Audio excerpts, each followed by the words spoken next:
I pledge allegiance to the flag of the United States of America and to the republic for which it stands, one nation, under God, indivisible, with liberty and justice for all.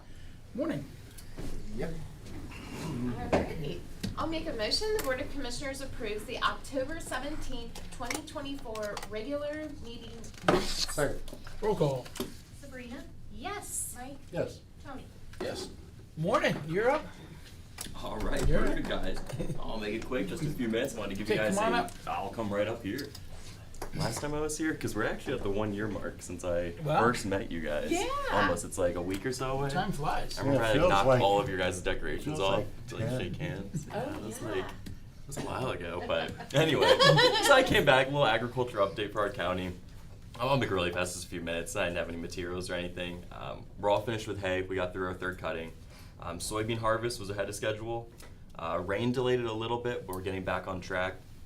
Corn's the one that's now just getting into full swing. Yep. So corn was a little bit delayed this season, but now it's all happening currently.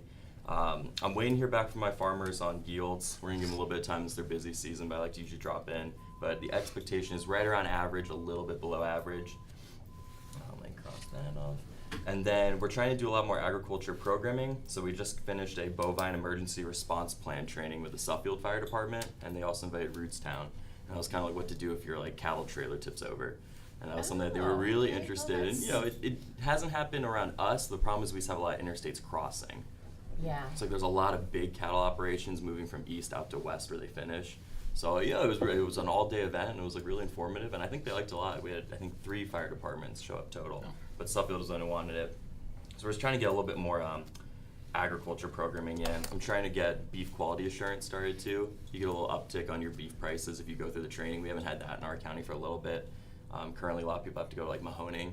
It's a little bit far, and we have a lot more livestock here, so we're hoping to do that in the next month. And then the other thing we're trying to hit is statewide surveys. Portage just kind of hasn't participated in the last few years.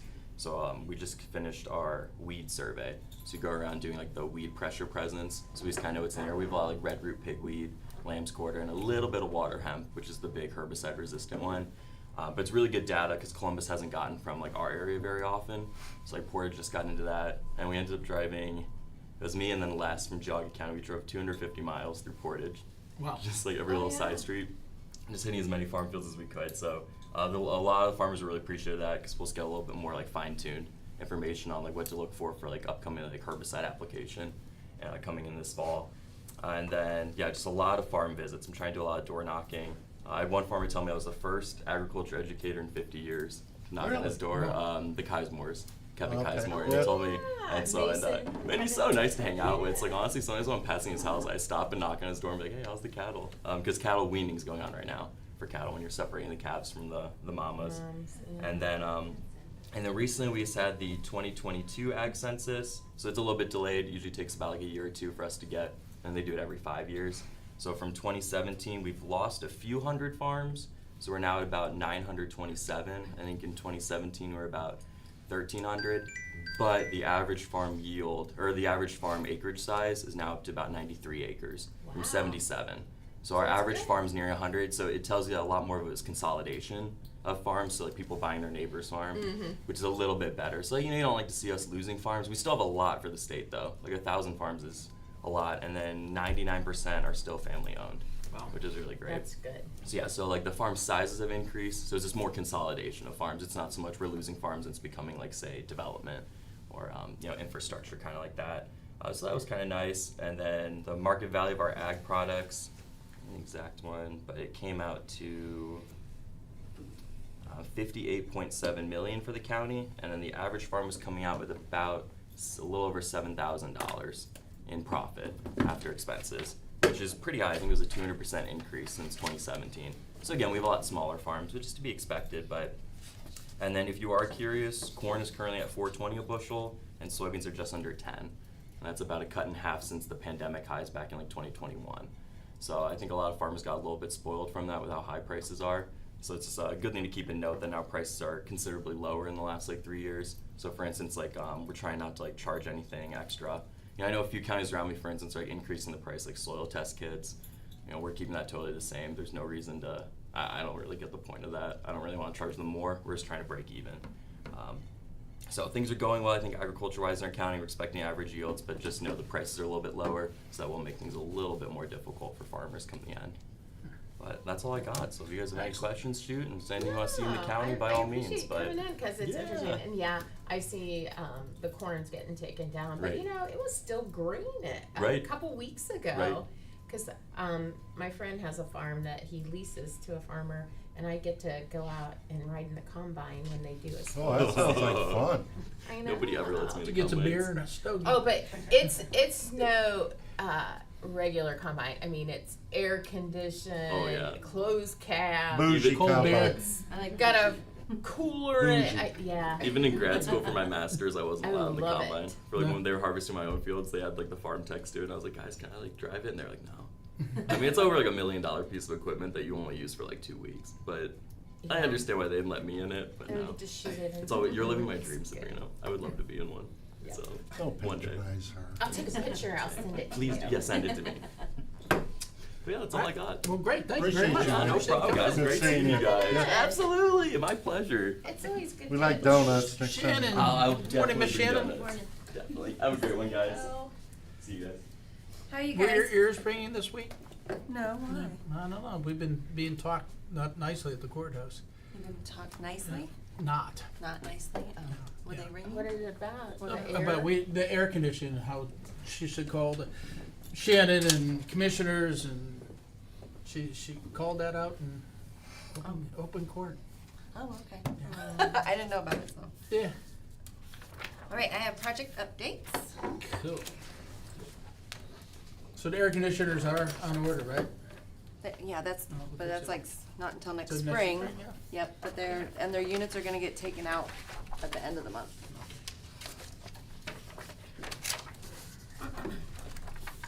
All right.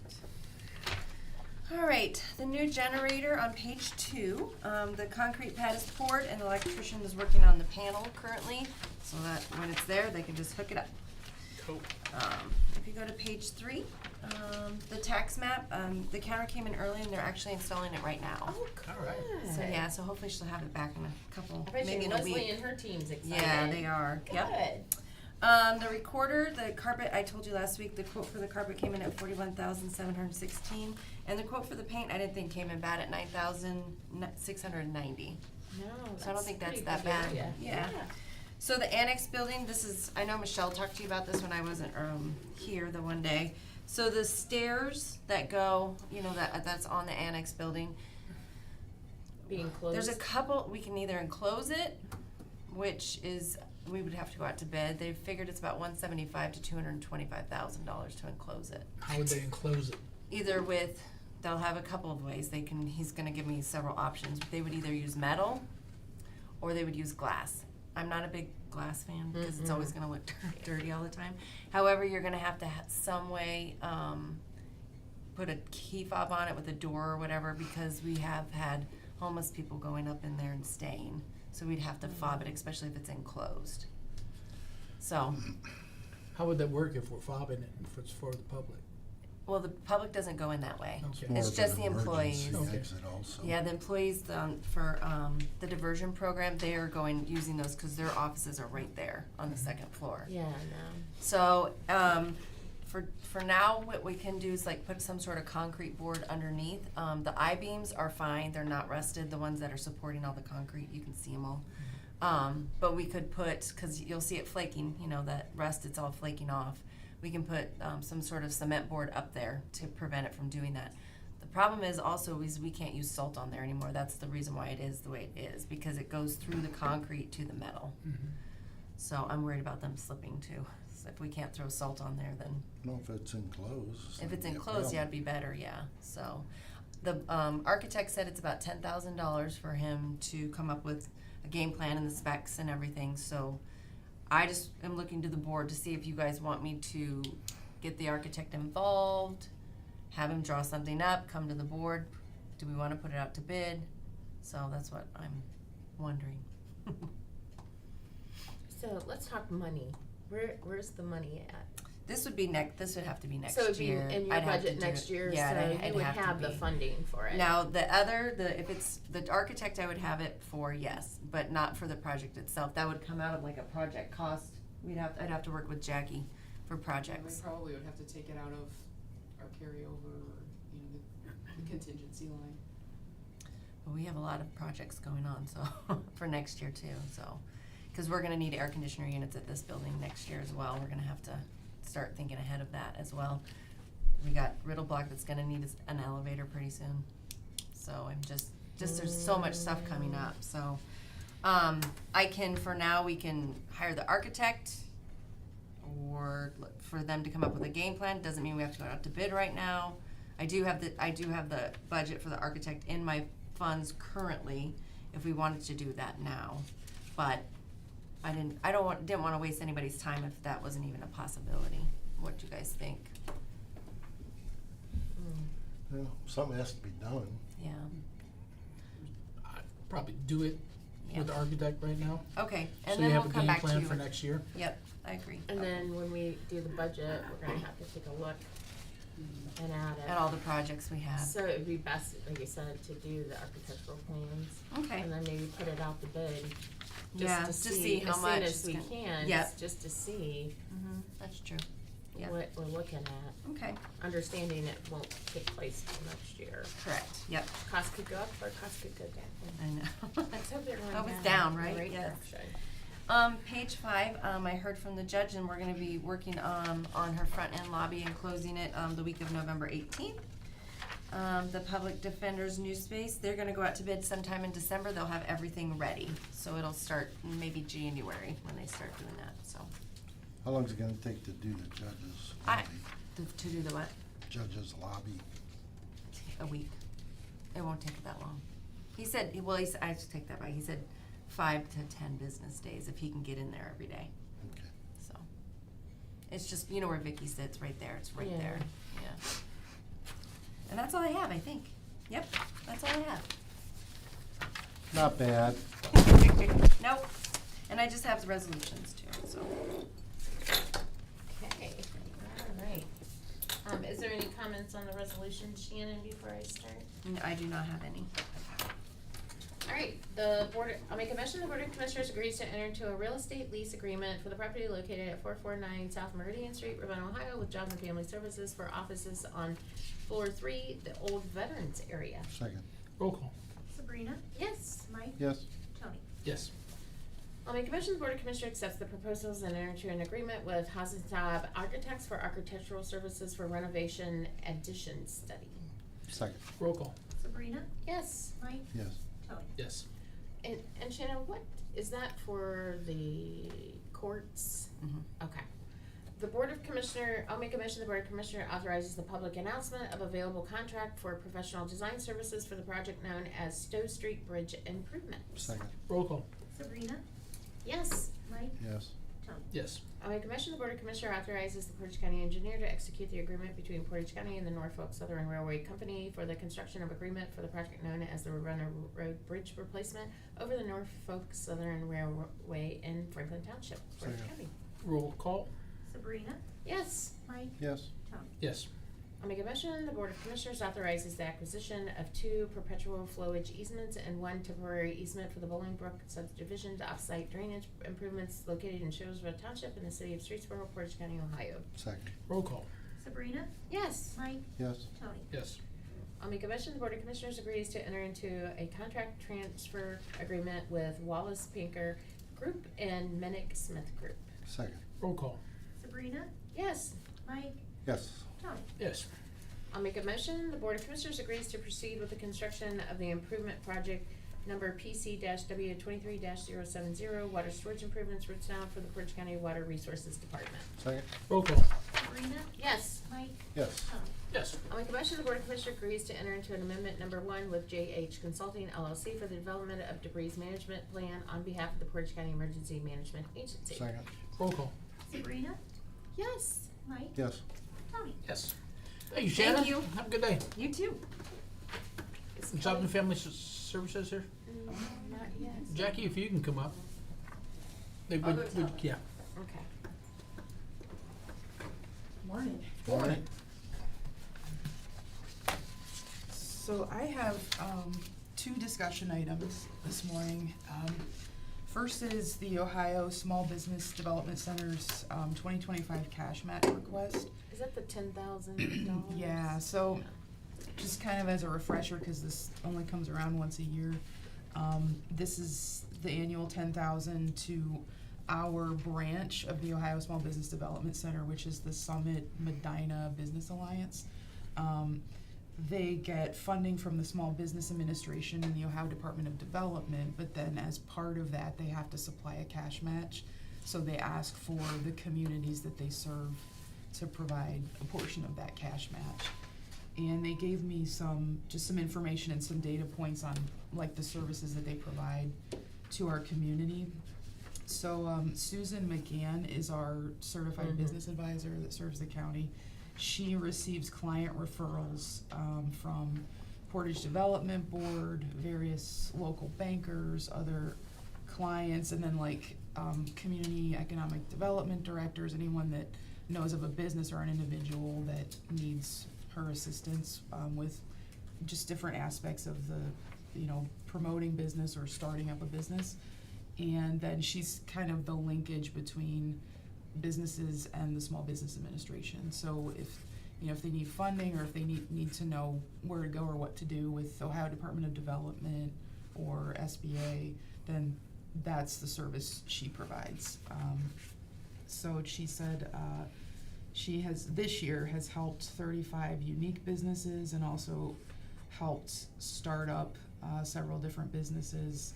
And in the time that we've been working with them since 2015, 231 businesses and residents have received assistance. Good. So I brought this to the board just as a discussion item for your decision, and then if you decide to go forward with it, we can do the journal entry next week. I think it's a good investment for us, especially when we're trying to attract businesses to places like the Turnpike Commerce and stuff. And then just for startup businesses, and hopefully next year the economy will take an uptick and we'll continue to see new businesses. Because a lot of times what Susan McGann does is when a business is looking to do a startup, they have to have like a pro forma, they have to have all kinds of reports and stuff. And that's where she's very instrumental in helping folks put that stuff together. So for $10,000, it's a really good deal for the services that they do provide for our county. Mike? Good. Okay. Good. Okay, I'll bring back the journal entry next week. And then item number 2 is just, I wanted to do a quick ARPA update because resolutions 2 through 5 are amendments to existing ARPA projects. Just give me a second. Thank you so much. Thank you.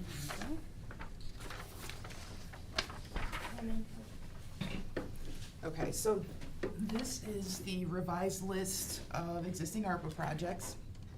And so today, what these resolutions are doing is amending just a few of the projects. So Water Resources had some savings and came in under budget on 2 of their projects. They would like to reallocate that money to one of their other projects. So WTRO1, which is the Streetsboro Wastewater Treatment Plant, that project came in under budget by $50,826.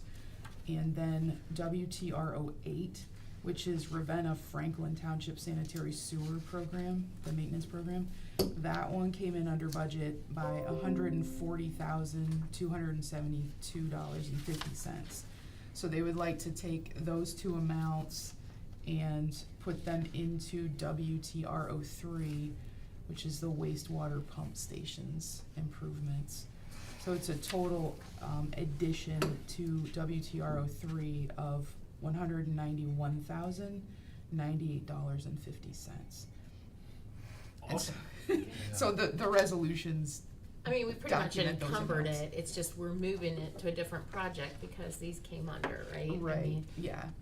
And, So, and this is definitely, our aging infrastructure is definitely an area that I think we should continue to invest in, and we've been very fortunate with the ARPA money that we've been able to do what we have, and so I would be in favor of this. okay, so that's resolutions, that would be 2, 3, and 4, that covers those three. And then resolution 5 is pertaining to the last project here, which is BBRK1. This is the Bolingbrook offsite drainage improvements. So the initial allocation for this project was $82,000 for the investigation of what we needed to do. And so at this point, now we know how we need to move forward, and we need to purchase some easements, and so this resolution's adding $1,496,022 to that project, so we can move forward with purchasing easements and all the And other that's things. for the Aurora East projects, it's for Yes. the two properties on each side that we need, right? Yeah, to purchase the easements on the private properties and move the Yeah, water. Romano and, And Rugman. Mhm. yeah. So that is resolution 5. So then And- that takes us down to 97,000. Yes, and the bid for the Bolingbrook project is going out early November. So that one, once we know exactly how much that's gonna come in at, then we can do a final allocation around, I think it'll be like November 7th. We'll be able to take the 97,000 plus whatever, if we come in under the actual budget amount in Bolingbrook, we can combine those and figure out where to reallocate the final dollars. So we should have that done by, I would say, mid-November, we'll have that figured out. Very good. Okay, alright. Great, thank you. And I just have one comment on my resolutions. Resolution 7 is amending, vehicle purchase resolution for water resources. So originally they were supposed to purchase 4 vehicles, from one provider, and I believe they got 3 of those vehicles, but one of them was never able to be supplied through that vendor, so they sourced it locally from Sarchione. So this is just changing that piece of the purchase. Okay. So they're still getting a total of 4, it's just they only had enough inventory to fill the 3, The and so we 3. still had 1. And then, yeah, we're sourcing the 4th one from a different place, from Sarchione. Okay. Alright, in accordance with section 305.30K of the Ohio Revised Code and this board's resolution 21-0396 and the board's resolution 21-0878, the Board of Commissioners acknowledge and approves the county administrator's approval too. I'll make a motion to direct the auditor's office to pay process the October 17th, 2024 bills, ACH payments, wires, journal vouchers, and then announce as applicable contingent upon the verification of the reports as presented by the county auditor and reviewed by the Department of Budget and Financial Management. Second. Roll call. Sabrina, Yes. Mike, Yes. Tony. Yes. I'll make a motion to process the October 17th, 2024 budget amendments as reviewed and recommended by the Department of Budget and Financial Management. Second. Roll call. Sabrina, Yes. Mike, Yes. Tony. Yes. I'll make a motion the Board of Commissioners grants for transfers from Fund 001 General Fund to Fund 1167 EMPG Homeland Security Grant. Second. Roll call. Sabrina, Yes. Mike, Yes. Tony. Yes. I'll make a motion the Board of Commissioners amends Resolution 22-0429, directing a portion of the county's coronavirus local fiscal recovery fund payment to the county's COVID-19 response, authorizing American Rescue Plan Act Fund expenditures for Project WTR-01. Second. Roll call. Sabrina, Yes. Mike, Yes. Tony. Yes. I'll make a motion the Board of Commissioners amends Resolution number 24-0404, authorizing American Rescue Plan Fund expenditures for projects WTR-03. Second. Roll call. Sabrina, Yes. Mike, Yes. Tony. Yes. I'll make a motion the Board of Commissioners amends Resolution number 24-0339, directing a portion of the county's coronavirus local fiscal recovery fund payment to the county's COVID-19 response, authorizing American Rescue Plan Act funds expenditures for WTR-08. Second. Roll call. Sabrina, Yes. Mike, Yes. Tony. Yes. I'll make a motion the Board of Commissioners amends Resolution number 24-0511, directing a portion of the county coronavirus Local Fiscal Recovery Fund payment to the county's COVID-19 response, authorizing American Rescue Plan Act funds expenditures for BBRK 1. Second. Roll call. Sabrina, Yes. Mike, Yes. Tony. Yes. On the commission, the Board of Commissioners authorized a grant application in the amount of $200,000 to the Ohio Environmental Protection Agency Recycle Ohio Grant Program for the Portage County Solid Waste District. Second. Roll call. Sabrina, Yes. Mike, Yes. Tony. Yes. On the commission, the Board of Commissioners, resolution number 24-0221, canceling the purchase of one of 4 vehicles authorized by the acquisition and declaring the necessity to purchase 1 vehicle for the use by the Portage County Water Resources Department. Second. Roll call. Sabrina, Yes. Mike, Yes. Tony. Yes. Thank you very much, Thank you. Jackie. Hey, Thanks, thanks, Jackie. Jackie. Kelly Jo, good morning. Good morning. How are you this morning? Good, thank you. How are you?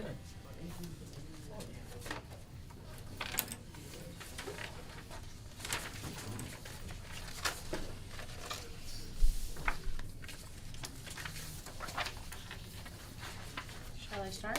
Yes, ma'am. Yes, ma'am. The first item I had was the July-August JFS data report. In that packet, I did not have a lot of significant changes to reflect on. On page 3 of 7, under the Ohio Means Jobs division, while it's not reflected there specifically, it talks about PRC applications that were received and approved. So we offered the back to school voucher program over the summer into the school year, and so you see a little bit of an uptick in the received and approved. So in total, we authorized 925 back to school vouchers at $150 per child, totaling about $150,000 that we were able to offer families to help with their back to That's school awesome. needs. So, Yep. I wanted to highlight that. Relevant to the Benefit Bridge program, we're steady at about 55 cases in that program, and a story to share. I think Commissioner Bennett, they probably heard this yesterday at the Yeah, COG. that is exciting. Yeah, but the Benefit Bridge participant enrolled in a program in March. She was living in a sober living facility, had been working at Wendy's, and since that time she received a promotion. She's now a shift manager. Her wages have increased. She continues to thrive in recovery. She now has her own apartment, and so lots of support Excellent. was offered through the Benefit Bridge program. Yes. Yeah, and I'm looking at the numbers, that is a substantial increase from July, from 13 to 55. Yeah, good stuff. It's good. Yep. And then as it relates to any other program areas, just as far as total children in custody, we're steady. There's about between 140 and 150. It's been fluctuating. We've had kiddos reunify and then also some kiddos come into our care. We have 52 adult protective services cases open at this time. So I just wanted to give you that update on those case numbers. There really wasn't anything significant that I saw, unless you had some specific questions on the data report that I could answer for you. I did not, I just was impressed with the numbers when I heard them yesterday for the Benefit Bridge program. We're excited. It's a great program. We hope it continues in the governor's budget. The next is our quarterly customer service surveys. And so because of the new age-friendly survey, we didn't see any of our original senior surveys come in, but that's being represented differently. But these were 57 respondents to our JFS survey. I see the scores ranging between 8 to 10 as far as on the Likert scale. We do have some comments, again, with some challenges with our phone system and the wait times there. And so we recognize that to be an ongoing challenge. But I'm not sure if you had any concerns or questions about the survey. Okay. I do not. And then just 2 flyers, you'll probably get them on the back end, but can't believe Christmas is around the corner, so we're prepared. Yeah, don't say that. Yeah, I know. Go into Home Depot, everything's Christmas now. And Cracker Barrel. Yeah, something else. Our annual Presents for Kids toy drive-through, we sent up a form to see if we could use our bullpen area to do the Yes. drive-through again this year on a Saturday.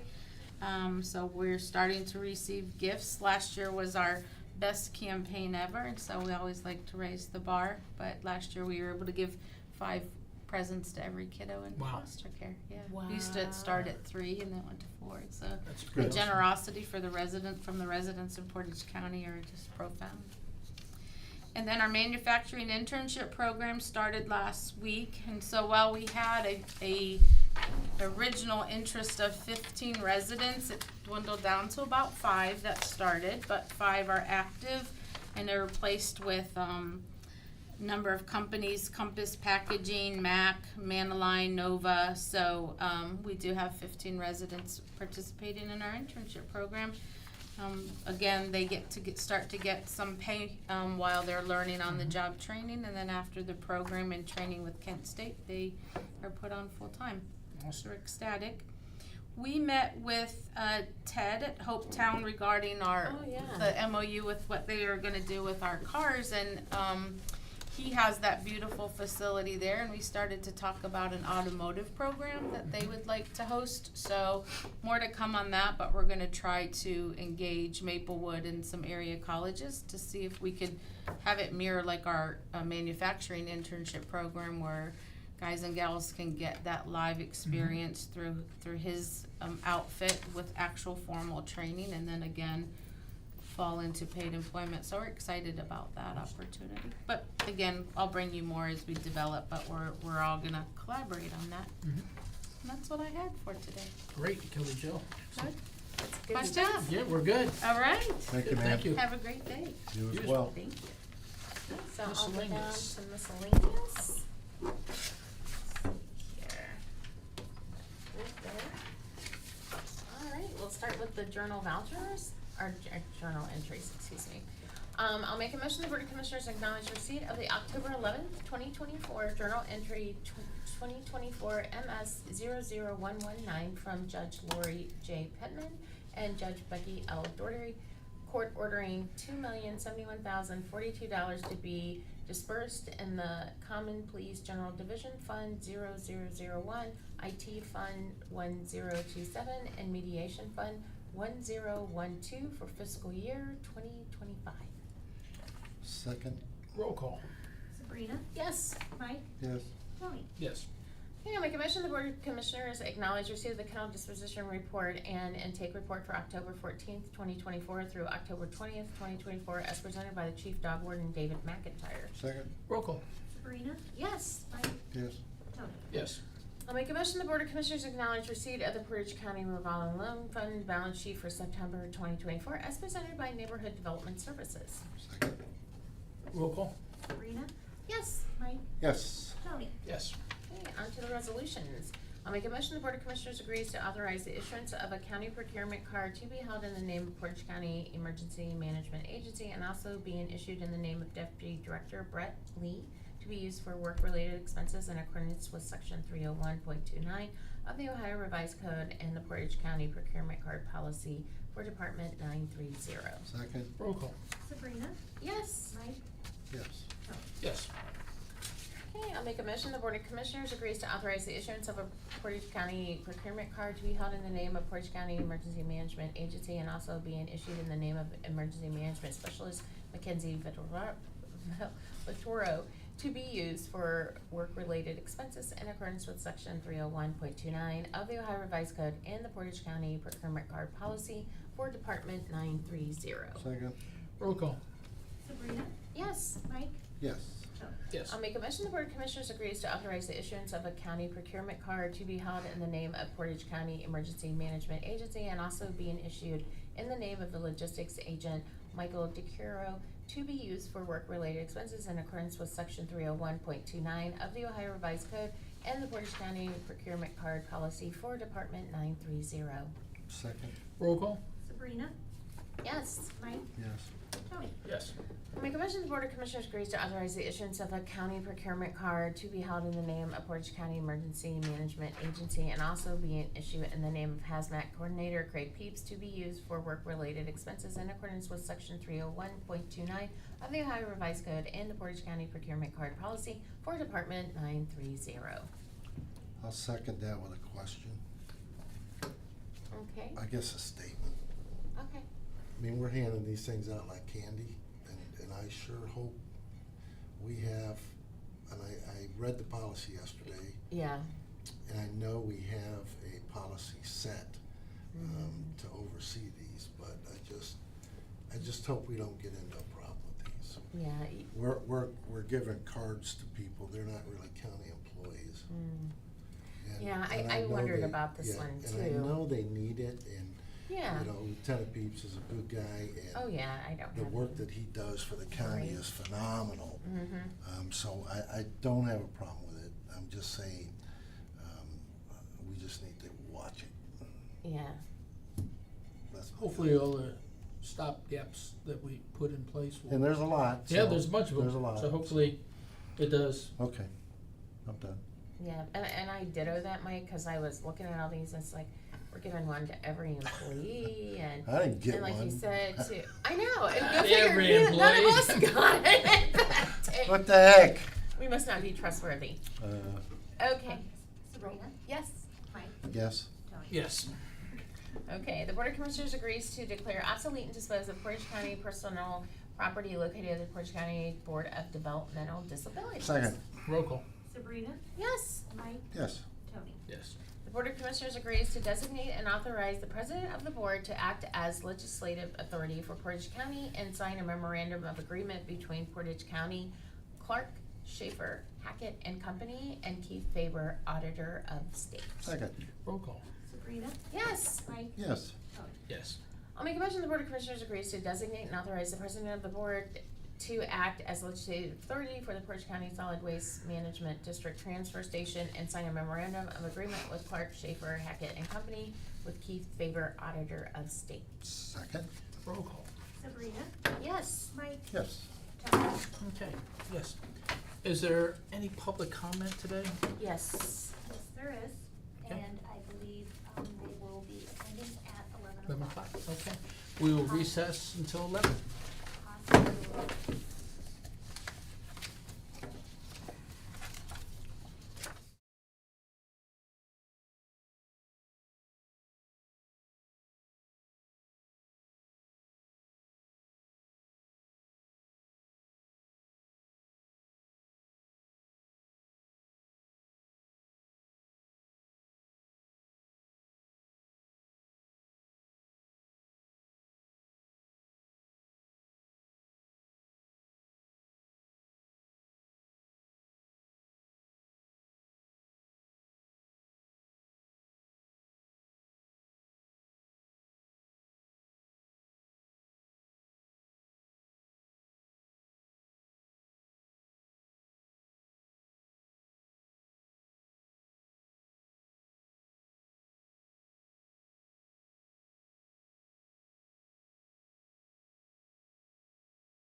Hi, we're gonna reconvene as Board of Commissioners. Are there public comments, Cassie? Yes, we do. And they are. So we're gonna invite you, from what I saw, each one of you is gonna speak a little bit, so. Yes. Whoever, if you could please identify yourself and make your statement. You can come on up to the front or stand right there, we can see you on camera. Okay, well, thanks for inviting us, or accepting our Yes. request. Yes, sir? I'm Brad Lynette, I'm resident of Cuyahoga County, where I've lived for most of my life. I'm a volunteer, not a spokesperson, with United Sovereign Americans. United Sovereign Americans is a nationwide, completely volunteer organization of thousands of active volunteers. We proclaim it as our civil right as citizens of the United States of America to have free, fair, and legally valid elections, applying existing laws applicable to valid election process. United Sovereign Americans highly credentialed national data team has gathered data showing alarming discrepancies in our state's voter database. Using only official data provided by our state elections officials of the 2022 election, our audit shows the 2022 election may not have been accurate or legally compliant. We are not saying one candidate won over another or that any election should be overturned. The state's official data from a certified election shows the votes as counted were not all valid and accurate under existing laws. While the numbers are staggering, one thing is clear, they don't add up. Just as your checkbook needs to balance, so must our votes. Today, we will read to you our resolution for a legally valid 2024 general election. This resolution demands applying and enforcing existing laws to end the inaccuracy and uncertainty plaguing our elections. A summary of our audit findings of the 2022 election voter roll database and the laws that apply are included in the resolution. This summary of the findings and request for an investigation has already been shared with the state election officials and law enforcement. We want elected officials to understand these issues need to be taken seriously. The resolution for a valid 2024 general election. Whereas it is recognized a recognized civil right in the United States for every citizen to have free and fair elections. Quote, and the right of suffrage can be denied by debasement or dilution of the weight of a citizen's vote, just as effectively as by wholly prohibiting the free exercise of the franchise, end quote. From Reynolds versus Sims, 377 U.S. 533, 1964. Whereas it is the duty of our elected officials to guarantee our elections are accurate and free from distortion or manipulation. Quote, Congress seeks to guard the election of members of Congress against any possible unfairness by compelling everyone concerned in holding the election to a strict and scrupulous observance of every duty devolved upon him while so engaged. The evil intent consists in disobedience to the law, end quote. That's Reed Coy 127, U.S. 731 from 1988. Whereas our constitutional system of representative government only works when the following four tenets of an election are upheld. 1, the voter rolls must be accurate, from the National Voter Registration Act of 1993. 2, votes counted must be from eligible voters, U.S. Constitution, 14th Amendment, Section 2. 3, the number of votes counted must equal the number of voters who voted. And 4, there can be no more than 1 in 125,000 ballots in error by the voting system. From the Help America Vote Act, 2002. Thank you. Thank you.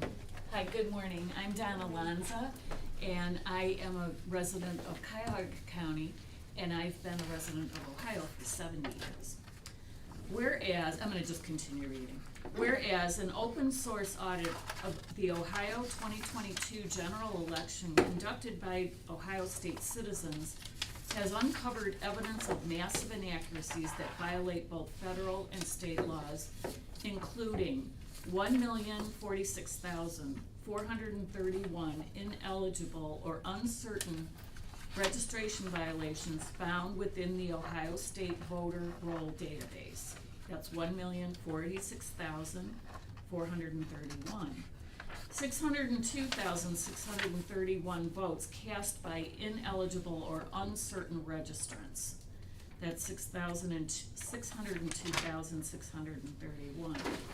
1,162,079 more votes counted than voters who voted in the 2022 general election at the time of certification. No one knows who cast them. That's 1,162,079. And 713,262 apparent voting violations in excess of the legal standard of system accuracy for a valid federal election. Maximum allowable system errors for the 2022 general election in Ohio was 34, and we had 713,262. Certification, as defined by law, an attestation of accuracy and compliance, appears to have been fraudulent and illegal. Whereas these findings trample legal accuracy requirements of the voting system during a federal election, accuracy is defined as the ability of the system to capture and report the specific selections and absence of selections made by voters without error. Whereas the intent of the voters must be known factually before certification can be lawfully conducted. Certification of an election that varies from the law is an abridgment of the civil rights of citizens. A fraud ab initio, United States versus Throckmorton, 98 U.S. 61, 1878. Quote, "From time immemorial, an election to public office has been, in point of substance, no more and no less than the expression by qualified electors of their choice of candidates." United States versus Classic, 313 U.S. 299, 1941. Whereas Ohio's 2022 election appears to have been invalid, depriving us of the guaranteed protection of our natural rights under a government duly and provably chosen by us, the American people, resulting in incalculable damage to our families, our way of life, and the fabric of these United States. Thank you. My name is David Funnell. I'm a resident in Cuyahoga County since April 2021, and I'm here to read page 3 of the resolution. Therefore, we call upon our representatives to provide relief to the people and the assurance of domestic tranquility by joining us in demanding a valid 2024 general election that upholds these existing laws and equitable principles of law. First, proof of citizenship, identity, and eligibility to register and vote, not anonymous attestation. Second, voter rolls certified accurate and available for public review and challenge 30 days before the start of early voting. Voters added after that date must bring proof of citizenship, identity, and address in person to a qualified official at each polling place. Third, hand-marked secure ballots similar to currency. Where imaging technology is used for tabulation, the security features must be verifiable in the ballot image. Fourth, systems, machines, security measures, infrastructure, and conduct are required to be compliant with federal law for fraud prevention regarding risk assessment, certification, testing, and implementation. Fifth, adjudication must be signed off by party, candidate, and trained citizen witnesses after being given full and effective observation rights. Candidates and trained citizens must be allowed immediate access to ballots, ballot images, and cast vote records. Sixth, ballots, regardless of entry source, election operations, and systems, must maintain end-to-end chain of custody from voter to vote count to final canvass, including auditability and witnessed transfer with paper records.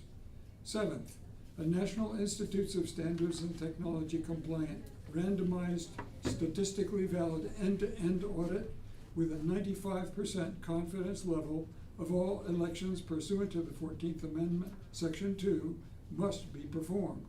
These audits are to be conducted by qualified, insured, and bonded security forensics or financial auditors, not personnel from within the election system. Reconciliation will include the vote count, real physical ballots, adjudication, cast vote records, ballot count, qualified voter count, custody transfer, and all other paper and electronic election systems, including logs. 8th, if the total of all unique variances above is more than 10% of the margin of victory, a new election must be held in the state for those candidates affected unless the issues can provably be corrected by a manual hand count, recount, and full review of records. 9th, waiver of requirements is not allowed. Only end-to-end system compliance from registration through certification can guarantee the intent of the people is accurately recorded. Thank you. Hi, my name is Wendy Thompson. I live in Cuyahoga County and have been a resident of Ohio for 38 years. I'm a volunteer, not a spokesperson for United Southern Americans. You have just heard a powerfully written resolution for a legally valid 2024 general election. The resolution outlined massive inaccuracies from our 2022 election, from registration through certification. It asks for meaningful remedies to proactively protect our civil rights by having a valid 2024 general election for all Americans. The resolution cited many United States Supreme Court precedents that support the need for such actions. Existing election laws should not be ignored. The bottom line, just like your checkbook must balance, so must our votes, but that's not happening. The system that controls our most important right to choose our representatives is not producing an accurate, trustworthy result. Our election system is part of our national security infrastructure and cannot continue to be ignored. Americans have a civil right to a free, fair, and legally valid election. The resolution demands this by applying and enforcing existing voter laws. The cost to not fix the problem is immeasurable, so I encourage you to support upholding the voter laws by signing this resolution and voting yea. The United Sovereign Americans website, uniteforfreedom.com, showcases our nationwide initiatives and has very informative videos that explain the anomalies and apparent violations of law that are found in Ohio and other states in our country. The website is unite4freedom.com. I encourage you to learn more about United Sovereign Americans at uniteforfreedom.com. What you've just heard is the culmination of thousands of hours of work by our highly qualified and credentialed data teams from all over the country. Many Americans, including many right here in Ohio, question the trustworthiness of our elections. We can all agree that we wish that were not the case, but official data shows these concerns are valid, and the law says resolving them is essential in securing our liberty. Government representatives on all levels are not being transparent or responsive to what our citizen audits have found. Our right to choose our representatives in legally valid and transparent elections is the foundation upon which our constitutional republic was established and has been bravely protected over the past 2.5 centuries. You all have an opportunity to show everyone who defended American liberty and the citizens you represent that you value it also by passing this resolution demanding a valid 2024 general election. We're happy to meet with you to answer any questions or review any specific data. Thank you for your time and attention. Thank you. Thank you all for coming today. Appreciate Thank you. Okay, thank you. Have a great, yes. And Cassidy has a copy of the resolution if you choose to sign it and where to mail it. Okay. Okay? All right, very good. Thank you very much Thank for coming in. you. Thank you for You all coming have a in. great day. Thank you. Thank you, good to see everyone. Thanks for your kindness. Okay. Cassidy, is there anything else to come before the board? No, sir, there is not. I'll entertain that motion to adjourn. I'll make that motion. Second? Roll call. Sabrina, Yes. Mike, Yes. Tony. Yes. Yes.